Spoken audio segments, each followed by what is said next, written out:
Today, we'll be playing Dungeon Drop. It is a dungeon crawler game for 1 to 4 players, designed by Scott Smith and published by Phase Shift Games. The goal of the game is to collect as much treasure as possible, and therefore as many points as possible, to win the game against 2 to 4 players. In the solo version, which I will be playing today, your goal is also to collect as much treasure without dying, so that you can make the decision to either retire after each dungeon or to delve even deeper. So without further ado, let's get into the game of Dungeon Drop.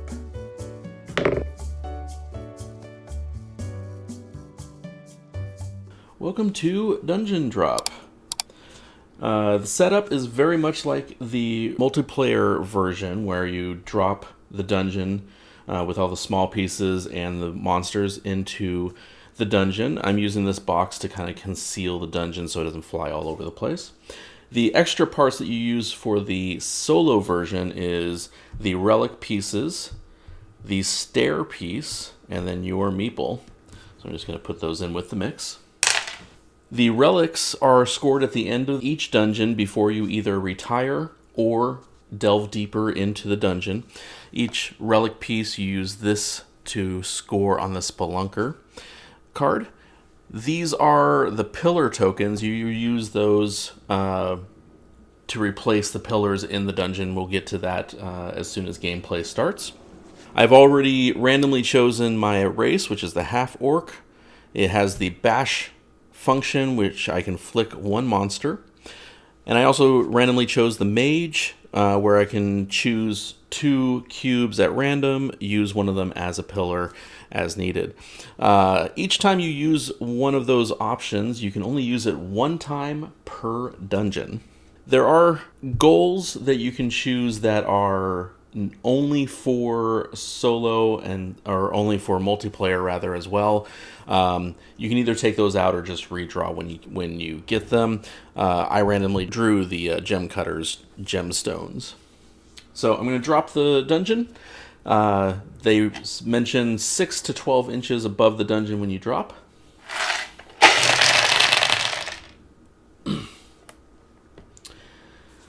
One thing you need to check before you start is if your meeple is within the dungeon boundaries and if the stairway is within the dungeon boundary. If it is not, you need to redrop those 2 pieces or 1 depending. So as of right now, it looks like my meeple is outside of the dungeon barrier, so I'm going to have to redrop him.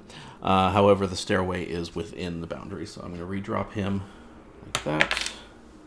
Looks like I'm going to redrop him one more time. I'll do it a little closer. A few moments later. There we go. So now he is within the boundary of the dungeon, and I'm going to take my large cubes and put them in the box. So now that the large cubes are in the box, I'm going to drop 4 at a time. How the solo play works is you have 3 movements. You explore, which is where you drop the 4 cubes into the play area. You act, where you can use one of your abilities once per dungeon. And then you loot the cubes and move forward again. How you end the gameplay is when you cannot move any further into another room without dying by having your health go down to 0. If you cannot make it back to the stairwell before the end of your turn, which would coincide with running out of the large cubes. Or if you get to the stairwell, you think you have enough to finish this dungeon and either retire or move into it, delve deeper into another dungeon, that can end the game as well. So I'm going to drop these. And now I am going to create my first room. The best thing for me to do would be to go here to here to here, because it won't get the dragon. I will still get 1 monster.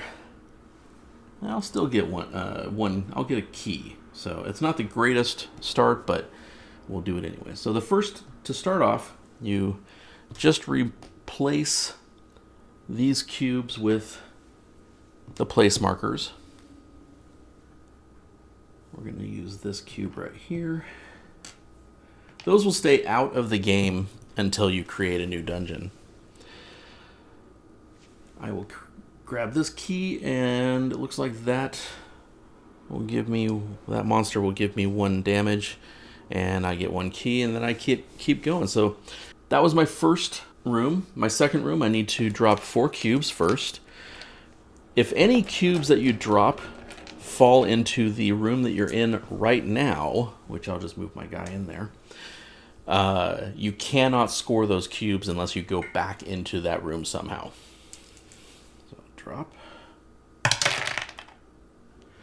So prime example right here, this orc, or rather this troll, went into the room, and also this chest went into the room.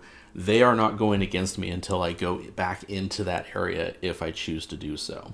I'm kind of in a bind right now because of this dragon, and I can't get around him right now. So what I'm going to do is I'm going to move this. So now when I move a pillar, I replace it. So I'm going to replace this pillar with that marker. And now I move into this room, which does nothing for me. But I'm in a very tight bind right now until I can get out of it, which it might be a really short game. I drop 4 more cubes.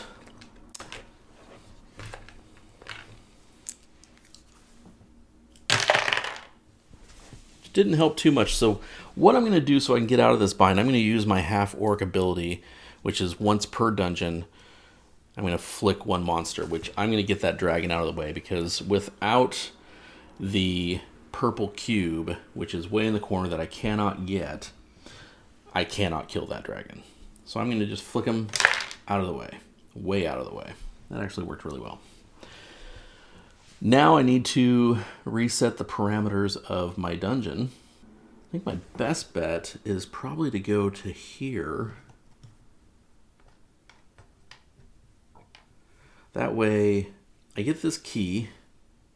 Actually, the key is just on the outside of the straight line, so I actually can't get that key. But I do jump into that room, and it goes to the next round. I need to get some stuff quickly, but I can definitely do it this round.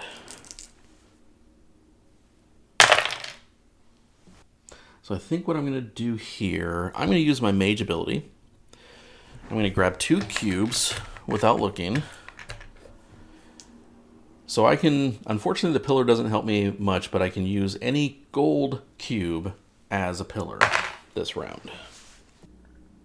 Yeah, I'm going to move this one over to here. So I'll replace that one. And that way, this monster is just on the outside of the line.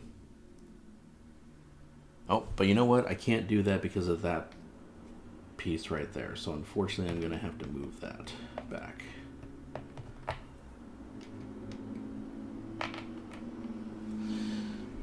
So what I'm going to have to do, unfortunately, is actually I'm going to move this piece instead. I'm just going to move that with there. So my ability didn't help much, but with that, I get all of that middle stuff right here.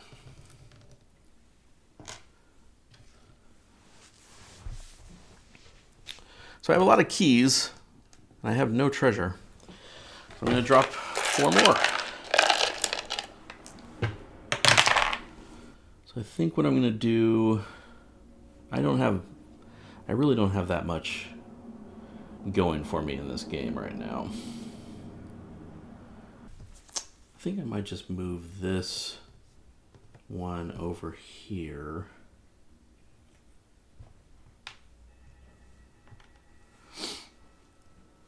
That way I can at least grab these and maybe get something going, but I might be losing this game by myself here.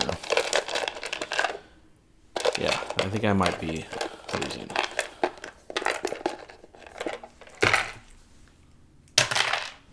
Everything's going out on the outside, which is not a good thing. So I need to get something going, and it's not working too well. So I think I'm going to do this.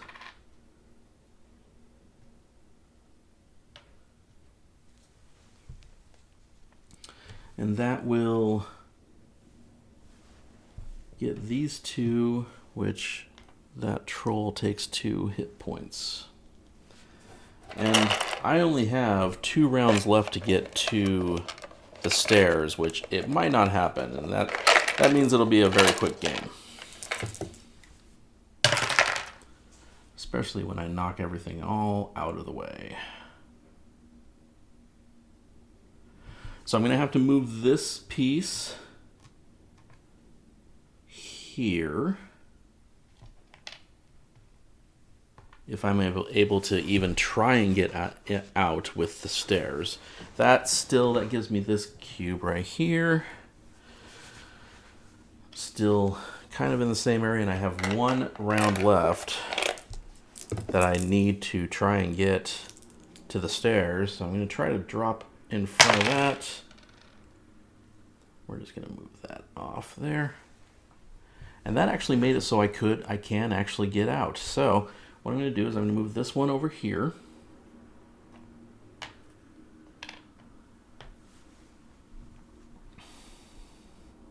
That was actually more there. So I can grab this and this.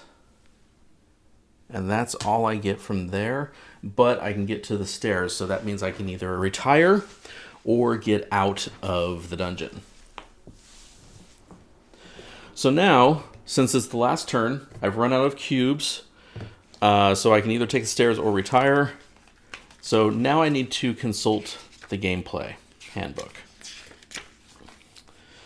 So to exit the level, when you loot a room with the staircase, you may choose to exit the level. If you do, you must first determine if you have completed the level successfully, and then you will make the decision whether to proceed deeper into the dungeon or leave the entire and enter retirement. To determine the level completion, set aside any relic cubes, which I did not get any because there was one there and there's one there. That one was the only one that was kind of within the dungeon, but not until the very end. And then you find out how to go from there. Now, of course, with the first level, you don't count the relics, so it would be a 0 for me right now. So my score requirement to exit, either to get out of the dungeon or to go further, is 15 plus my hero's total health. So my hero has 5 health. I can move these now. So I need 20 points in order to complete the level. If not, if I don't have those 20 points, then I am lost to the dungeon. So I have large gems score 4 and small gems score 1. These are not considered gems. So unfortunately, everything I have is 1 point. 1, 2, 3, 4, 5, 6, 7.